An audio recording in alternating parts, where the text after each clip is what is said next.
Hi, it's Steve Riley. Welcome to this episode of Great Practice, Great Life. Today, we're going to delve into the transformational journey of one of our favorite and well-known practice advisors, Nora Bergman. Now, Nora started this journey as a musician, then she became a plaintiff's attorney, and then joined Atticus as a practice advisor with a couple other stops along the way. Well, I asked Nora to come on to the episode today is to talk to you about not only her unique journey, but impart with you basic practical tips and wisdom that she's learned that will help you have your own great practice and great life. Nora is known as an attorney, practice advisor, thought leader, speaker, author, collaborator, and just an incredible part of our Atticus community. So with that, I hope you enjoy this particular episode of Great Practice, Great Life. With that, let's welcome Nora. Thank you, Steve. It is great to be here. And thank you for having me. And I'm looking forward to what we might talk about in the coming time. You have a tremendous depth of experience. But what I'd like to do is just start how you ended up on this journey because you were a practicing attorney. So let's talk about your unique perspective as a former attorney and how you started the pivot from attorney to practice advisor. Would you do that for me? Yeah, of course. And yes, I did practice, and I still am a licensed attorney. I was licensed in 1992. And I've kept that license because it's something that keeps me connected to my clients, gives me an understanding of kind of behind the scenes understanding of what they do. Before I went to law school, briefly, between high school and college, I worked as a musician. I still play. It's hard behind me. And I took about 10 years off to do that. And then I decided I didn't want to do that for the rest of my life. Decided to go to college. And my undergrad work was in journalism. And as part of that work, I took a First Amendment law class. And that's kind of what started everything for me on the road down to becoming a lawyer. And I thought, well, this is really interesting. I'd like to do this. At the time, I had a life. I had a home. I wasn't going to travel somewhere to go to school. So I applied to one school, and that was Stetson in St. Petersburg, Florida.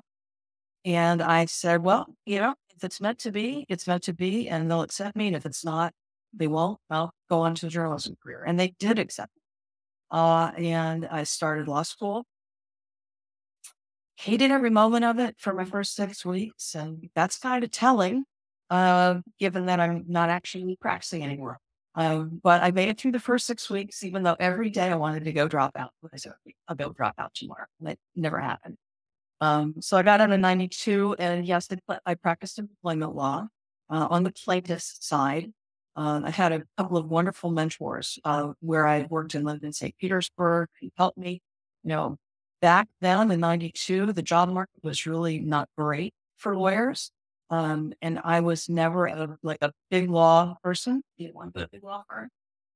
So I did back then contract work. I worked with other established attorneys. I met Dana Greenbaum, who is still practicing law in St. Pete. We became good friends. We became law partners, and we had our practice of Riva Bergman from about 1994 until 1999. And in that area, I did solely plaintiff's employment law. It was right after the ADA was passed. So it was a very, very hot area of law for those employment lawyers out there. It was a time when, for the first time, plaintiffs could get compensatory damages. So it was a very, very hot area of law. And I enjoyed it.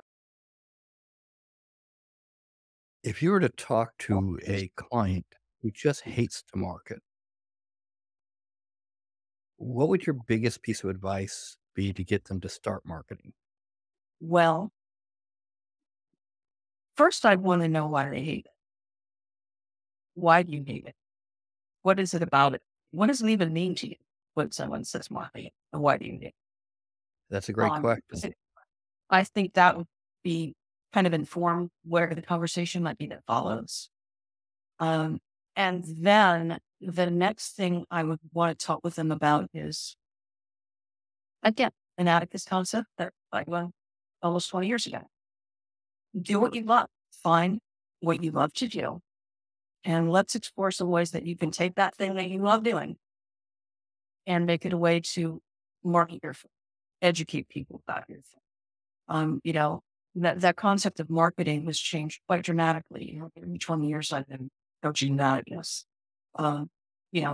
Google, the internet, all of these different online rating services, especially people is really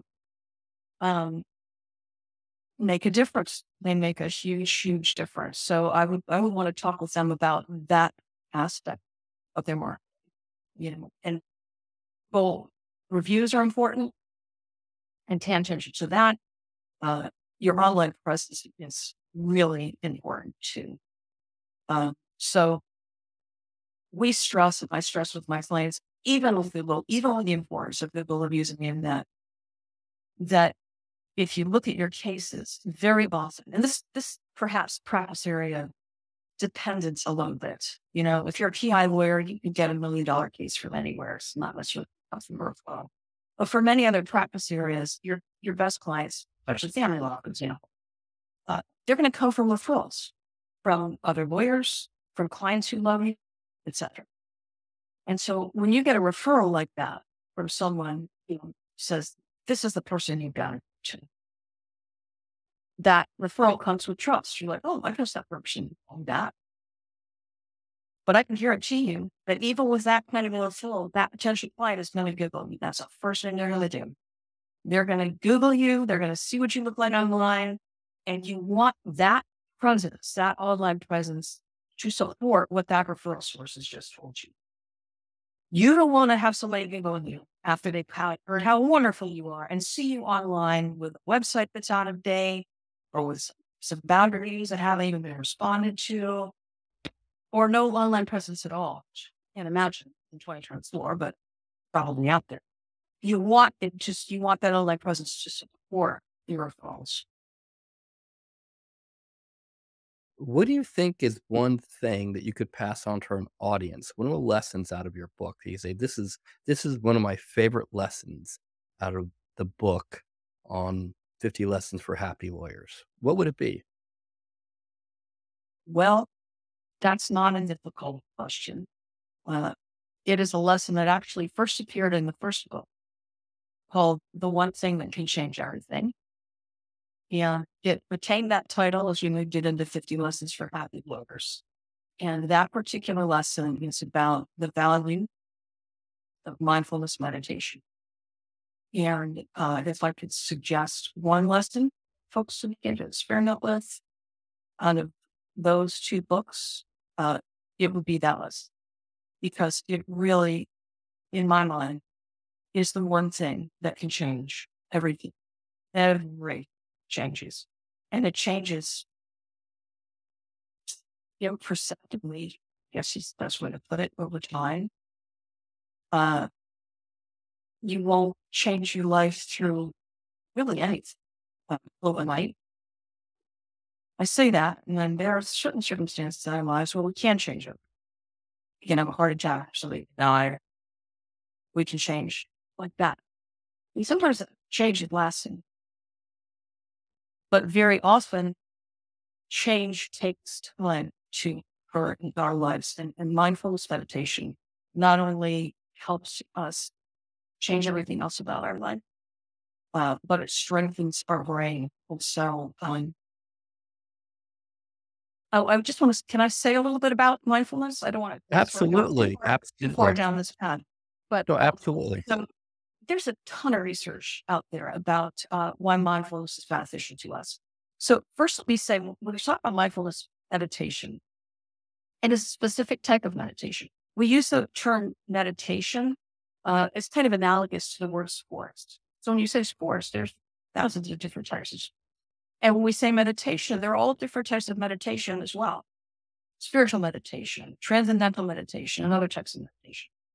Loving kindness meditation. Mindfulness meditation is a very specific type of meditation that asks us to, for some period of time, I believe that you can get a benefit from mindfulness meditation if you do it for 2 minutes, 5 minutes. You don't have to sit a half an hour. But the focus of mindfulness is on something. Typically, the object is our breath.